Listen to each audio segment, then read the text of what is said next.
Hi friends, welcome back to Uma Basava blog Kannada. ನಾನು Uma. Friends, ಇದು ಬಂದು ಭಾನುವಾರದ ದಿನದ ಬೆಳಿಗ್ಗೆ ವ್ಲಾಗು. ಬೆಳಿಗ್ಗೆಯಿಂದ ನಾನು ವ್ಲಾಗ್ನ ಶುರು ಮಾಡ್ತಾ ಇದ್ದೀನಿ. ಇವತ್ತು ಒಂದು ಹೆಲ್ದಿಯಾಗಿರೋ ಬ್ರೇಕ್ಫಾಸ್ಟ್ನ ನಾನು ರೆಡಿ ಮಾಡ್ಕೊಳ್ತಾ ಇದ್ದೀನಿ. ಅಂದರೆ ಇಂದಿನ ದಿನ ರಾತ್ರಿನೇ, ಅಂದರೆ ಶನಿವಾರ ದಿನದ ನೈಟು ಸ್ವಲ್ಪ ಅಕ್ಕಿ ಮತ್ತು ಕಡಲೆಕಾಳನ್ನ ನೆನೆಸಿದ್ದೆ ಬೆಳಿಗ್ಗೆ ದೋಸೆ ಮಾಡ್ಕೊಳ್ಳೋಣ ಅಂತೇಳಿ. ಅದು ಕೂಡ ನೆಂದಿತ್ತು. ಸೊ ಇವಾಗ ನಾನು ಅದನ್ನು ರುಬ್ಕೊಳ್ತಾ ಇದ್ದೀನಿ. ಇದಂತೂ ಹೆಲ್ದಿ ಬ್ರೇಕ್ಫಾಸ್ಟ್ ಅಂತಲೇ ಹೇಳ್ಬೋದು. ಕಡಲೆಕಾಳನ್ನ ನಾವು ಯೂಸ್ ಮಾಡಿರೋದ್ರಿಂದ ಹಶ್ವು ಬೇಗ ಆಗಲ್ಲ ಮತ್ತು ಏನೋ ಒಂಥರ ಎನರ್ಜಿ ಅನ್ನೋದಿರುತ್ತೆ. ಅದಕ್ಕೆ ಸ್ವಲ್ಪ ಒಂದು 5 ಎಸಳು ಬೆಳ್ಳುಳ್ಳಿ ಮತ್ತು ಒಂದು ಹಸಿಮೆಣ್ಸಿನ್ಕಾಯಿ, ಒಂದು 4ರಿಂದ 5 ಎಲೆ ಕರಿಬೇವಿನ ಸೊಪ್ಪನ್ನು ಕೂಡ ಹಾಕೋತಾ ಇದ್ದೀನಿ. ಫ್ಲೇವರ್ ತುಂಬಾ ಚೆನ್ನಾಗಿರುತ್ತೆ. ಇದನ್ನೆಲ್ಲ ರುಬ್ಕೊಂಡು ಇದನ್ನು ನಾನು ಒಂದು ಒಂದು ಬೌಲ್ಗೆ ನಾನು ಎತ್ತಿಟ್ಕೋತಾ ಇದ್ದೀನಿ. ಇದಕ್ಕೆ 1 ಕಪ್ಪು ತುರಿದಿರೋದು ಕ್ಯಾರೆಟ್ ತುರಿ ಮತ್ತು 1 ಕಪ್ ಆಗುವಷ್ಟು ಚಿಕ್ಕದಾಗಿ ಕಟ್ ಮಾಡಿ ಎತ್ತಿಟ್ಕೊಂಡಿರೋ ಈರುಳ್ಳಿ ಮತ್ತು ಸ್ವಲ್ಪ ಹಸಿಮೆಣ್ಸಿನ್ಕಾಯಿ, ಅಂದರೆ ಒಂದು ಹಸಿಮೆಣ್ಸಿನ್ಕಾಯಿ, ಕಟ್ ಮಾಡಿರೋ ಕೊತ್ತಂಬರಿ ಸೊಪ್ಪು ಮತ್ತು ಕರಿಬೇವಿನ ಸೊಪ್ಪನ್ನು ಹಾಕ್ಕೊಂಡು ರುಚಿಗೆ ತಕ್ಕಷ್ಟು ಉಪ್ಪನ್ನು ನಾನು ಹಾಕೋತಾ ಇದ್ದೀನಿ. ಮತ್ತು ಇದಕ್ಕೆ ಒಂದು ಅರ್ಧ ಟೇಬಲ್ ಸ್ಪೂನ್ ಆಗುವಷ್ಟು ಜೀರಿಗೆನೂ ಕೂಡ ಹಾಕೋತಾ ಇದ್ದೀನಿ. ಇದನ್ನೆಲ್ಲ ಹಾಕ್ಕೊಂಡು ಚೆನ್ನಾಗಿ ಒಂದ್ಸಲ ಮಿಕ್ಸ್ ಮಾಡ್ಕೊಳ್ತಾ ಇದ್ದೀನಿ. ಫ್ರೆಂಡ್ಸ್, ಕಾಳು ದೋಸೆ ಮಾಡ್ಕೋತೀವಿ ಅಲ್ಲ, ಅದೇ ಥರ ನಾನಿಲ್ಲಿ ಕಡಲೆಕಾಳನ್ನ ನಾನು ಯೂಸ್ ಮಾಡಿದ್ದೀನಿ. ಹೆಲ್ದಿಯಾಗೂ ಇರುತ್ತೆ ಮತ್ತು ಬೇಗ ಹಶ್ವು ಕೂಡ ಆಗಲ್ಲ. ಇದನ್ನೆಲ್ಲ ಚೆನ್ನಾಗಿ ಒಂದ್ಸಲ ಮಿಕ್ಸ್ ಮಾಡಿಕೊಂಡು ಇದು ಸ್ವಲ್ಪ ಮ್ಯಾರಿನೇಟ್ ಆಗಲಿ ಅಂತ ಒಂದು 5ರಿಂದ 10 ನಿಮಿಷ ಎತ್ತಿಕ್ತಾ ಇದ್ದೀನಿ. ಇದಕ್ಕೇನು ಉಬ್ಬರೋ ಅವಶ್ಯಕತೆ ಇಲ್ಲ. ಮತ್ತು ನಾನಿಲ್ಲಿ ಸ್ವಲ್ಪ ಸಂಪನ್ನ ನಾನು ಅಂದರೆ ದೋಸೆ ಹಿಟ್ಟನ್ನ ಸಪ್ರೇಟಾಗಿ ಸ್ವಲ್ಪ ಎತ್ತಿಟ್ಕೊಂಡಿದ್ದೀನಿ. ಅದು ಸ್ವಲ್ಪ ನೆನೆಯೋಷ್ಟರಲ್ಲಿ ಸ್ವಲ್ಪ ಚಟ್ನಿನೂ ಕೂಡ ರೆಡಿ ಮಾಡ್ಕೊಂಡ್ಬಿಡೋಣ ಅಂತ ಹೇಳ್ಬಿಟ್ಟು ಅದಕ್ಕೂ ಕೂಡ ರೆಡಿ ಮಾಡ್ಕೊತಾ ಇದ್ದೀನಿ. ಚಟ್ನಿಗೆ ನಾನಿಲ್ಲಿ ಒಂದು 2 ಟೇಬಲ್ ಸ್ಪೂನ್ ಆಗೋಷ್ಟು ನಾನು ತೆಂಗಿನಕಾಯಿನ ಹಾಕೊತಾ ಇದ್ದೀನಿ. ಮತ್ತು ಒಂದು ಗೆಡ್ಡೆ ಬೆಳ್ಳುಳ್ಳಿನೂ ಕೂಡ ಹಾಕೋತಾ ಇದ್ದೀನಿ ಸಿಪ್ಪೆ ತೆಗೆದು. ಮತ್ತು ಒಂದು 2 ಟೇಬಲ್ ಸ್ಪೂನ್ ಅಷ್ಟು ನಾನು ಕಡಲೆ ಬೀಜನ ಹುರಿದು ಸಿಪ್ಪೆ ತೆಗೆದು ಎತ್ತಿಟ್ಕೊಂಡಿದ್ದೆ. ಅದನ್ನು ಕೂಡ ಹಾಕ್ಕೊಂಡು ಒಂದು ಅರ್ಧ ಟೇಬಲ್ ಸ್ಪೂನ್ ಅಷ್ಟು ನಾನು ಕಾಳು ಮೆಣಸನ್ನು ಕೂಡ ಆ್ಯಡ್ ಮಾಡಿಕೊಂಡು ನಂತರ ಇದಕ್ಕೆ ಸ್ವಲ್ಪ ಕೊತ್ತಂಬರಿ ಸೊಪ್ಪು ಮತ್ತು ಒಂದು 3 ಎಲೆ ಆಗುವಷ್ಟು ಕರಿಬೇವಿನ ಸೊಪ್ಪನ್ನು ಕೂಡ ಹಾಕ್ಕೊಂಡು ಒಂದೇ ಒಂದು ಮೆಣಸಿನ್ಕಾಯಿನ ನಾನು ಹಾಕ್ಕೊತಾ ಇದ್ದೀನಿ. ಅಂದರೆ ಸ್ವಲ್ಪ ಕಾಳು ಮೆಣಸು ಹಾಕ್ಕೊಂಡಿರೋದ್ರಿಂದ ಒಂದೇ ಒಂದು ನಾನು ಹಸಿಮೆಣ್ಸಿನ್ಕಾಯಿನ ಹಾಕ್ಕೊಂಡು ಇದಕ್ಕೆ ಸ್ವಲ್ಪ ರುಚಿಗೆ ತಕ್ಕಷ್ಟು ಉಪ್ಪನ್ನು ನಾನು ಆ್ಯಡ್ ಮಾಡಿಕೊಂಡು ಇದಕ್ಕೆ ರುಬ್ಬಕ್ಕೆ ಎಷ್ಟು ನೀರು ಬೇಕೋ ಅಷ್ಟನ್ನು ಹಾಕ್ಕೊಂಡು ಇದನ್ನು ಫುಲ್ಲು ನುಣ್ಣಗೆ, ಅಂದರೆ ಫುಲ್ಲು ನೈಸ್ ಪೇಸ್ಟಾಗಿ ನಾನು ರುಬ್ಕೊಂಡು ಎತ್ತಿಟ್ಕೊಂಡಿದ್ದೀನಿ. ಫುಲ್ಲು ನುಣ್ಣಗೆ ರುಬ್ಕೊಂಡಿದ್ದೀನಿ ನಾನು. ನಂತರ ಇದನ್ನು ಒಂದು ಬೇರೆ ಬೌಲ್ಗೆ ನಾನು ಇದನ್ನು ಟ್ರಾನ್ಸ್ಫರ್ ಮಾಡ್ಕೊಳ್ತಾ ಇದ್ದೀನಿ. ಇದಕ್ಕೆ ಸ್ವಲ್ಪ ಅಂದರೆ ಹಸಿಕಾಯಿ ಹಾಕಿ ಚಟ್ನಿ ರುಬ್ಬಿರೋದ್ರಿಂದ ಸ್ವಲ್ಪ ಒಗ್ಗರಣೆ ಹಾಕಿದ್ರೆ ಚೆನ್ನಾಗಿರುತ್ತೆ ಅಂತ ಹೇಳ್ಬಿಟ್ಟು ಒಗ್ಗರಣೆ ಹಾಕೊಳ್ಳೋಕ್ಕೂ ಕೂಡ ಒಂದು ಒಗ್ಗರಣೆ ಪಾತ್ರೆ ಇಟ್ಕೊಂಡು ಅದಕ್ಕೆ ಸ್ವಲ್ಪ ಎಣ್ಣೆ, ಸ್ವಲ್ಪ ಸಾಸಿವೆ ಹಾಕ್ಕೊಂಡು ಅದು ಚಿಟಪಟ ಬಂದಮೇಲೆ ಒಂದು ಸ್ವಲ್ಪ ಅಂದರೆ ಒಂದು 1/4 ಟೇಬಲ್ ಸ್ಪೂನ್ ಆಗುವಷ್ಟು ನಾನು ಜೀರಿಗೆನ ಆ್ಯಡ್ ಮಾಡಿಕೊಂಡು ಇದಕ್ಕೆ ಕಡಲೆಬೇಳೆ ಮತ್ತು ಉದ್ದಿನಬೇಳೆ 2 ಸೇರಿ 1 ಟೇಬಲ್ ಸ್ಪೂನ್ ಆಗುವಷ್ಟು ಹಾಕ್ಕೊಂಡು ಇದು ಕೂಡ ಚೆನ್ನಾಗಿ ಎಣ್ಣೆಯಲ್ಲಿ ಫ್ರೈ ಮಾಡಿಕೊಂಡು ನಂತರ ಇದಕ್ಕೆ ಒಂದೇ ಒಂದು ಒಣಮೆಣ್ಸಿನ್ಕಾಯಿನ ನಾನು ಮುರಿದು ಹಾಕೋತಾ ಇದ್ದೀನಿ. ನಂತರ ಇದನ್ನು ಕೂಡ ಎಣ್ಣೆಯಲ್ಲಿ ಚೆನ್ನಾಗಿ ಒಂದ್ಸಲ ಫ್ರೈ ಮಾಡಿಕೊಂಡು ನಂತರ ಇದಕ್ಕೆ ಸ್ವಲ್ಪ ಹಿಂಗನ್ನು ಕೂಡ ನಾನು ಆ್ಯಡ್ ಮಾಡ್ಕೊಳ್ತಾ ಇದ್ದೀನಿ. ನಂತರ ಇದಕ್ಕೆ ಒಗ್ಗರಣೆ ಕೊಟ್ಕೊಂಡಿರೋದನ್ನೆಲ್ಲ ಈ ಚಟ್ನಿ ಒಳಗೆ ಹಾಕ್ಕೊಂಡು ಅಂದರೆ ಎಲ್ಲನೂ ಚೆನ್ನಾಗಿ ಒಂದ್ಸಲ ಮಿಕ್ಸ್ ಮಾಡಿಕೊಂಡ್ರೆ ಇದು ತುಂಬ ಟೇಸ್ಟಿಯಾಗಿರೋ ಚಟ್ನಿ ಕೂಡ ರೆಡಿ ಆಗಿಬಿಡುತ್ತೆ. ತಿಂಡಿಗೆಲ್ಲ ಸ್ವಲ್ಪ ರೆಡಿ ಮಾಡಿ ಎತ್ತಿಟ್ಬಿಟ್ಟು ನಾವು ಸ್ವಲ್ಪ ಸಿಟಿಲಿ ಕೆಲಸ ಇತ್ತು ಅಂತ ನಾನು ರೆಡಿ ಆಗ್ತಾ ಇದ್ದೀನಿ. ಇನ್ನು ಹಸ್ಬೆಂಡು ಸ್ವಲ್ಪ ಹೊತ್ತು ಶಾಪ್ ಬಾಗಿಲು ತೆಗೆದಿರ್ತೀನಿ, ಸ್ವಲ್ಪ ರೆಡಿ ಆದಮೇಲೆ ಕಾಲ್ ಮಾಡು ಅಂತ ಹೇಳಿದರು. ನಾನು ಸ್ನಾನ ಎಲ್ಲ ಮಾಡಿಕೊಂಡು ಅಷ್ಟರಲ್ಲಿ ತಿಂಡಿ ಕೂಡ ಮಾಡ್ಕೊಂಡು ಬಿಡೋಣ ಅಂತ ತಿಂಡಿಗೂ ಕೂಡ ರೆಡಿ ಮಾಡ್ಕೊಳ್ತಾ ಇದ್ದೀನಿ. ನಾನಿಲ್ಲಿ ಸ್ಟವ್ ಮೇಲೆ ಒಂದು ದೋಸೆ ಕಲ್ಲನ್ನ ಇಟ್ಕೊಂಡು ಅದು ಸ್ವಲ್ಪ ಕಾಯೋಕ್ಕೆ ಎತ್ತಿಟ್ಕೊಂಡು ದೋಸೆ ಹಿಟ್ಟನ್ನು ಕೂಡ ನಾನು ಒಂದ್ಸಲ ಮಿಕ್ಸ್ ಮಾಡ್ಕೊಳ್ತಾ ಇದ್ದೀನಿ. ಅಂದರೆ ಫಸ್ಟು ಕಲಸಿ ಎತ್ತಿಟ್ಟಿದ್ದಲ್ವ, ಇವಾಗ ಒಂದ್ಸಲ ಮಿಕ್ಸ್ ಮಾಡಿಕೊಂಡು ಇವಾಗ ದೋಸೆ ಕಲ್ಗೂ ಕೂಡ ನಾನು ಎಣ್ಣೆನ ಹಾಕ್ಕೊಳ್ತಾ ಇದ್ದೀನಿ. ನಂತರ ಇವಾಗ ಇದಕ್ಕೆ ದೋಸೆ ಹಿಟ್ಟನ್ನು ಹಾಕ್ಕೊಂಡು ನೀಟಾಗಿ ನಮಗೆ ಎಷ್ಟು ಅಳತೆಗೆ ಬೇಕೋ, ಅಂದರೆ ತುಂಬ ತೆಳುವಾಗಿ ಬೇಕೋ ಅಥವಾ ಸೆಟ್ ದೋಸೆ ಥರ ಬೇಕೋ ಆ ಥರ ಹಾಕ್ಕೊಂಡು ಅದ್ರ ಮೇಲೆ ಸ್ವಲ್ಪ ಎಣ್ಣೆ ಹಾಕ್ಕೊಂಡು 2 ಸೈಡು ಚೆನ್ನಾಗಿ ಬೇಯಿಸ್ಕೊಂಡ್ರೆ ತುಂಬಾ ಟೇಸ್ಟಿಯಾಗಿರೋ ಮತ್ತು ಹೆಲ್ದಿಯಾಗಿರೋ ಕಡಲೆಕಾಳು ದೋಸೆ ರೆಡಿಯಾಗುತ್ತೆ. ಯಾವಾಗಲೂ ಒಂದೇ ಥರ ದೋಸೆ ತಿಂತಿದ್ರೆ ಈ ಥರ ಕಾಳುಗಳ್ನ ಯೂಸ್ ಮಾಡಿಕೊಂಡು ದೋಸೆ ಮಾಡಿಕೊಂಡ್ರೆ ಹೆಲ್ದಿಯಾಗೂ ಕೂಡ ಇರುತ್ತೆ. ಮತ್ತು ಮಕ್ಕಳು ಲಂಚ್ ಬಾಕ್ಸ್ಗೊಳಗೂ ಕೂಡ ಇದು ಬೇಗನೆ ಮಾಡ್ಕೊಳ್ಬೋದು. ಇದಕ್ಕೆ ಚಟ್ನಿ ಅಥವಾ ಸಾಗು ಪಲ್ಯಗಳು ಕೂಡ ಕಾಂಬಿನೇಷನ್ ಚೆನ್ನಾಗಿರುತ್ತೆ. ನಾನು ಸದ್ಯಕ್ಕೆ ಚಟ್ನಿ ಮಾಡಿ ಇಟ್ಕೊಂಡಿದ್ದೀನಿ. ತಿಂಡಿ ಎಲ್ಲ ಮಾಡಿಕೊಂಡು ನಾನು ಕೂಡ ಒಂದು ಜ್ಯೂಸನ್ನ ರೆಡಿ ಮಾಡಿಕೊಂಡೆ. ಅಂದರೆ ಮನೇಲಿ ಸ್ವಲ್ಪ ಕರ್ಬೂಜ ಹಣ್ಣಿತ್ತು, ಸೊ ಹಾಗಾಗಿ ಕರ್ಬೂಜ ಹಣ್ಣು ಹಾಕ್ಕೊಂಡು ನಾನು ಜ್ಯೂಸನ್ನ ಮಾಡ್ಕೊಳ್ತಾ ಇದ್ದೀನಿ. ಇವಾಗ ಬೇಸಿಗೆ ಆಗಿರೋದ್ರಿಂದ ಏನಾದರೂ ಜ್ಯೂಸು ನೀರು ಕುಡಿತಾನೇ ಇರಬೇಕು ಅಂತ ಅನಿಸುತ್ತೆ. ಹಾಗಾಗಿ ನಾನು ಇದನ್ನು ಜ್ಯೂಸ್ ಮಾಡಿಕೊಂಡೆ. ಮತ್ತು ಹಿಂದಿನ ದಿನ ರಾತ್ರಿಯೇ ನಾನು ಚಿಯಾ ಸೀಡ್ಸ್ನು ಕೂಡ ನೆನೆಸಿ ಎತ್ತಿಟ್ಟಿದ್ದೆ. ಇವಾಗ ನಾನು ಡೈಲಿ ಸ್ವಲ್ಪ ಚಿಯಾ ಸೀಡ್ಸ್ನೇ ನಾನು ಜಾಸ್ತಿ ಯೂಸ್ ಮಾಡ್ತಾ ಇದ್ದೀನಿ. ದೇಹಕ್ಕೂ ತಂಪು ಇರುತ್ತೆ, ಸೊ ಅದು ವೆಯ್ಟ್ ಲಾಸ್ಗೂ ಕೂಡ ಎಲ್ಪ್ ಮಾಡುತ್ತೆ ಅಂತ ಹೇಳ್ಬಿಟ್ಟು. ಇನ್ನು ಜ್ಯೂಸ್ ಎಲ್ಲ ಕುಡ್ಕೊಂಡು ನಾನು ಆವಾಗಲೇ ಹೇಳಿದಾಗೆ ಸ್ವಲ್ಪ ಸಿಟಿಲಿ ಕೆಲಸ ಇದೆ ಅಂತ ಹೇಳ್ಬಿಟ್ಟು ರೆಡಿ ಆಗ್ತಾ ಇದ್ದೀನಿ. ನನ್ನ ಏರು ಬಂದು ಸ್ವಲ್ಪ ಕರ್ಲಿ ಇರೋದ್ರಿಂದ ಸ್ಟ್ರೇಟ್ನರ್ ಮಾಡಿಲ್ಲ ಅಂತ ಹೇಳಿದ್ರೆ ಅಷ್ಟು ಚೆನ್ನಾಗಿ ಕಾಣಿಸಲ್ಲ. ಸೊ ಹಾಗಾಗಿ ಸ್ವಲ್ಪ ಎಲ್ಲಿ ಜಾಸ್ತಿ ಕರ್ಲಿ ಇದೆ ಅಲ್ಲಿ ಸಿಂಪಲ್ಲಾಗಿ ನಾನು ಸ್ಟ್ರೈಟ್ ಮಾಡ್ಕೊತೀನಿ. ನನಗೆ ಜಾಸ್ತಿ ಫ್ರಂಟಲ್ಲಿ ಚಿಕ್ಕ ಕೂದಲಿರೋದ್ರಿಂದ ಏರ್ ಸ್ಟ್ರೈಟ್ನರ್ ಮಾಡಿಲ್ಲ ಅಂತ ಹೇಳಿದ್ರೆ ಅಷ್ಟು ನೀಟಾಗಿ ಕಾಣಲ್ಲ. ಸೊ ಹಂಗಾಗಿ ಲೈಟಾಗಿ ಸ್ವಲ್ಪ ನಾನು ಎಲ್ಲಾದರೂ ಹೋಗಬೇಕು ಅಂತ ಹೇಳಿದ್ರೆ ಸ್ಟ್ರೈಟ್ನರ್ ಮಾಡ್ಕೊತೀನಿ. ನಂತರ ಇವಾಗ ಸ್ವಲ್ಪ ಸಿಂಪಲ್ಲಾಗಿ ಈ ಬೇಸಿಗೆಗೆ ಎಷ್ಟೇ ಮೇಕಪ್ ಹಾಕಿದ್ರೂ ನಾನು ಸ್ವಲ್ಪ ಬೇಗ ಸ್ವೆಟ್ ಆಗೋದ್ರಿಂದ ಜಾಸ್ತಿ ನನಗೆ ಮೇಕಪ್ ಜಾಸ್ತಿ ಟೈಮ್ ಉಳಿಯಲ್ಲ. ನಾನು ಮುಖ ತೊಳೆದ ತಕ್ಷಣವೇ ನಾನು ಸ್ವಲ್ಪ ಸನ್ಸ್ಕ್ರೀನ್ನ ಯೂಸ್ ಮಾಡ್ಕೊಂಡ್ಬಿಡ್ತೀನಿ. ನಂತರ ಇವಾಗ ಸಿಂಪಲ್ಲಾಗಿ ಫೌಂಡೇಶನ್ನ ಹಾಕ್ಕೊಂಡು ಜಸ್ಟು ಸಿಂಪಲ್ಲಾಗಿ ನಾನು ರೆಡಿ ಆಗ್ತೀನಿ. ಜಾಸ್ತಿ ಏನು ನಾನು ಮಾಡ್ಕೊಳ್ಳಲ್ಲ. ಏನಾದರೂ ಫಂಕ್ಷನ್ ಇದ್ದಾಗ ಮಾತ್ರ ಸ್ವಲ್ಪ ಜಾಸ್ತಿ ಮೇಕಪ್ ಹಾಕ್ತೀನಿ.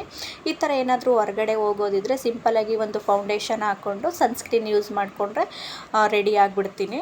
ನಾನು ಸ್ಟ್ರೈಟ್ನರ್ ಮಾಡ್ಕೊಂಡಾಗಲೂ ಅಷ್ಟೇ ನಾನು ಸ್ವಲ್ಪ ಬೇಗ ಸ್ವೆಟ್ ಆಗೋದ್ರಿಂದ ಜಾಸ್ತಿ ಟೈಮು ಸ್ಟ್ರೈಟ್ನರು ಕೂಡ ಉಳಿಯಲ್ಲ ಮತ್ತು ಮೇಕಪ್ ಕೂಡ ಉಳಿಯಲ್ಲ. ನಾನು ಎಷ್ಟೇ ಸೆಟ್ಟಿಂಗ್ ಸ್ಪ್ರೇಗಳನ್ನ ಯೂಸ್ ಮಾಡಿದ್ರೂ ಕೂಡ ಜಾಸ್ತಿ ಟೈಮು ನನ್ನ ಮೇಕಪ್ ಆಗಿರ್ಬೋದು, ನನ್ನ ಏರ್ ಸ್ಟ್ರೈಟ್ನರ್ ಆಗಿರ್ಬೋದು ಉಳಿಯಲ್ಲ. ಕೆಲವೊಂದು ಫಂಕ್ಷನ್ಗಳಲ್ಲಿ ಪಾರ್ಲರಲ್ಲಿ ಮೇಕಪ್ ಮಾಡಿಸ್ಕೊಂಡಾಗ, ಪಾರ್ಲರಲ್ಲಿ ಏರ್ ಸ್ಟ್ರೈಟ್ನರ್ ಮಾಡಿಸ್ಕೊಂಡಾಗ ಅದು ಸ್ವಲ್ಪ ನಾನು ತಲೆಗೆ ನೀರು ಹಾಕೋವರೆಗೂ ಕೂಡ ಅದು ಉಳಿಯುತ್ತೆ. ಇನ್ನು ನಾನೇ ಮಾಡ್ಕೊಂಡಾಗಂತೂ ಅದು ಜಾಸ್ತಿ ಟೈಮ್ ಉಳಿಯಲ್ಲ.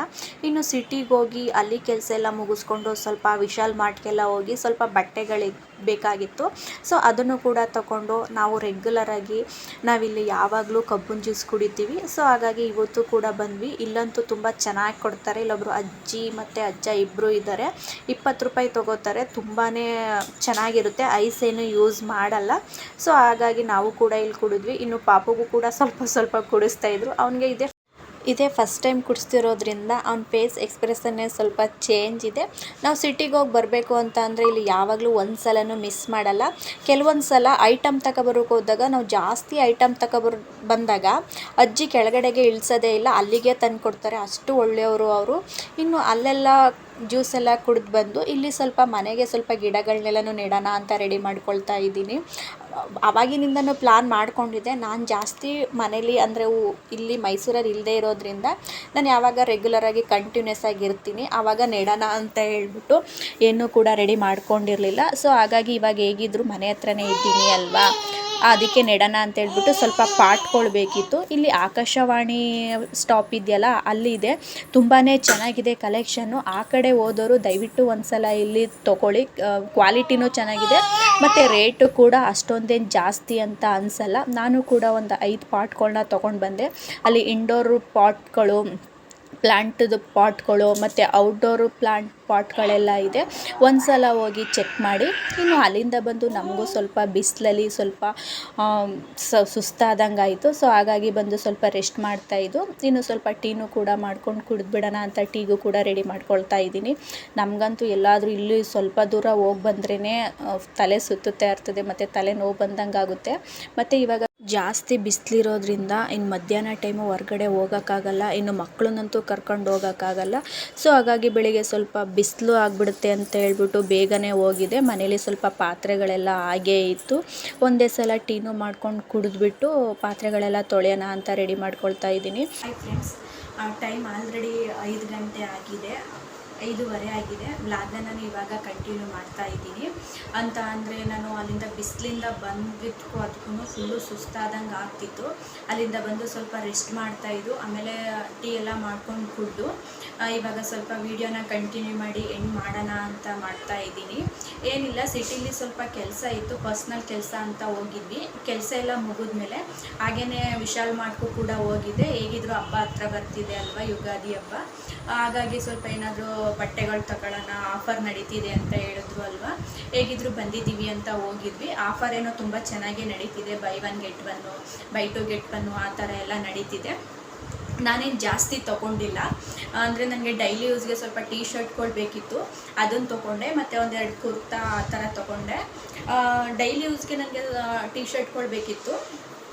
ಈ ಥರ ರೌಂಡ್ ಕಾಲರ್ ಇರೋದು ತೊಗೊಂಡೆ. ಈ ಥರ ಕ್ವಾಲಿಟಿ ಚೆನ್ನಾಗಿದೆ, ನೋಡ್ತಿರ್ಬೋದು ನೀವಿಲ್ಲಿ. ಬ್ಲ್ಯಾಕ್ ಕಲರಲ್ಲೊಂದು ತೊಗೊಂಡೆ, ಮತ್ತು ಈ ಕಲರಲ್ಲೊಂದು ತೊಗೊಂಡೆ. ರೇಟು ಕೂಡ ಏನು ಅಷ್ಟೊಂದೇನು ಜಾಸ್ತಿ ಇಲ್ಲ. ಮತ್ತು ಇದೊಂದು ಯೆಲ್ಲೋ ಕಲರ್ ಟೀ ಶರ್ಟ್ ಒಂದು ತೊಗೊಂಡೆ ಈ ಥರ.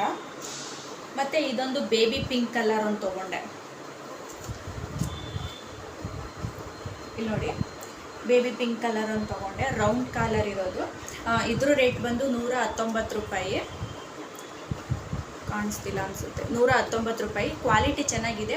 ವಿಶಾಲಲ್ಲಿ ಹೇಳಬೇಕು ಅಂತ ಅಂದರೆ ಕ್ವಾಲಿಟಿ ತುಂಬಾ ಚೆನ್ನಾಗಿರುತ್ತೆ. ಬಟ್ ಅಲ್ಲೇನಪ್ಪ ಒಂದು ಬೇಜಾರು ಅಂತ ಹೇಳಿದ್ರೆ, ಬಿಲ್ ಮಾಡ್ಸೋಕ್ಕೆ ಜಾಸ್ತಿ ಟೈಮ್ ನಿಲ್ಲಬೇಕು, ಅದೊಂದು ಬೇಜಾರು. ಬಿಟ್ಟರೆ ಕ್ವಾಲಿಟಿನೂ ಚೆನ್ನಾಗಿರುತ್ತೆ, ಆಫರು ಕೂಡ ಚೆನ್ನಾಗಿರುತ್ತೆ. ಬಟ್ ಇಲ್ಲಿ ವಿಜಯನಗರದಲ್ಲಿ ಆಗಿದೆಯಲ್ಲ, ಅಲ್ಲಿ ಸ್ವಲ್ಪ ಬಿಲ್ಲಿಂಗಿಗೆ ಏನು ಅಷ್ಟೊಂದೇನು ಲೇಟ್ ಅನಿಸಲ್ಲ, ಸ್ವಲ್ಪ ಬೇಗನೆ ಆಗಿಬಿಡುತ್ತೆ. ಇನ್ನು ಸಿಟಿಲಿರೋದಕ್ಕೆ ಸ್ವಲ್ಪ ಬಿಲ್ಲಿಂಗಿಗೆ ಲೇಟ್ ಆಗಿಬಿಡುತ್ತೆ ಅಂತ ಸ್ವಲ್ಪ ಜಾಸ್ತಿ ಹೋಗಲ್ಲ. ಇವಾಗ ಇಲ್ಲಿ ವಿಜಯನಗರದಲ್ಲಿ ಆಗಿರೋದ್ರಿಂದ ನಾವು ಜಾಸ್ತಿ ವಿಜಯನಗರಕ್ಕೆ ಹೋಗೋದು. ಇವಾಗ ಸ್ವಲ್ಪ ಸಿಟಿಲಿ ಕೆಲಸ ಇದ್ದಿದ್ದರಿಂದ ಸಿಟಿಲೇ ತೊಗೊಂಡು ಬಂದೆ. ಕ್ವಾಲಿಟಿ ಚೆನ್ನಾಗಿದೆ. 119 ರೂಪಾಯಿ. ಎಂಟ್ರೆನ್ಸ್ ಆಗ್ತಿದ್ದಂಗೆ ಅಲ್ಲಿ ರಾಶಿ ಗುಡ್ಡೆ ಹಾಕಿದ್ದಾರೆ. ಎಕ್ಸೆಸ್ ಸೈಜಿಂದ ಹಿಡಿದು XL ಸಿಗುತ್ತೆ. ಯಾರು ಇಂಟ್ರೆಸ್ಟ್ ಇದ್ದರೆ ಹೋಗಿ ತೊಗೋಬೋದು, ಆಫರ್ ನಡೀತಿದೆ. ಇನ್ನು ನೆಕ್ಸ್ಟ್ ಬಂದು ನಂಗೆ ಸ್ವಲ್ಪ ಕುರ್ತಾ ಬೇಕಿತ್ತು, ಅಂದರೆ ಲೆಗಿನ್ಸ್ ಮೇಲ್ಗಡೆ ಇದು. ಸೊ ಅದನ್ನು ತೊಗೊಂಡೆ. ನಾನು ಈ ಕಲರ್ ತೊಗೊಂಡೆ ನೋಡಿ. ಈ ಥರ ಗ್ರೀನ್ ಕಲರ್ ಇದೆ. ಇದು ಗ್ರೀನು ಒಂದ್ಸಲ, ಈ ಥರ ಡಾರ್ಕ್ ಸ್ಕೈ ಬ್ಲೂ ಕಲರ್ ಒಂದ್ಸಲ. ಇದು ಸಿಂಪಲ್ ಆಗಿದೆ.